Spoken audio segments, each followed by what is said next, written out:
আমার নাম কিন্তু, আমার নিকনেম কিন্তু বাবু। আপনি পৃথিবীর আলো দেখছেন একমাত্র মায়ের কারণে। যদি এই পৃথিবীতে যদি আল্লাহ তাআলার পরে যদি আপনি কাউকে সৃষ্টিকর্তা মনে করতে হয়, একমাত্র মায় কিন্তু তিলে তিলে, আপনি ছিলেন একটা হচ্ছে কি নাপাক পানি, এই পানিটাকে মা আল্লাহ তাআলার আদেশে এটাকে এমন ভাবে হচ্ছে গিয়ে মানে ঘটন প্রণালী সবকিছু দিয়ে একটা পারফেক্ট মানুষ হিসেবে এটা মার মাধ্যমে কিন্তু আমাদেরকে পাঠাইছে। আর এই পুরো জার্নিটা 9 থেকে 10 মাসের যেটা ফুল জার্নিটা, এই জার্নিটা একমাত্র সহ্য করছে মা। বাবাও করেন, বাবা তো তার দায়িত্ব সারা জীবন তার দায়িত্ব পালন করতে করতে তার জীবন শেষ।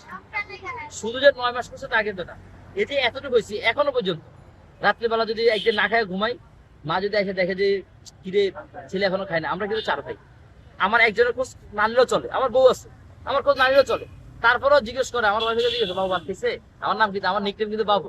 বাবু, বাবু ভাত খেয়েছে?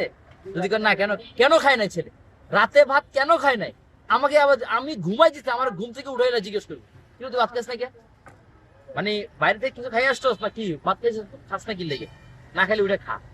এই যে একটা ভালোবাসা মার, কিন্তু দিন শেষে কিন্তু মা এখন মানে মনে রাখে যে তার কোন সন্তান না খাই আছে, এই জিনিসটা কিন্তু মা কিন্তু সবসময় অ্যানালাইজ করে।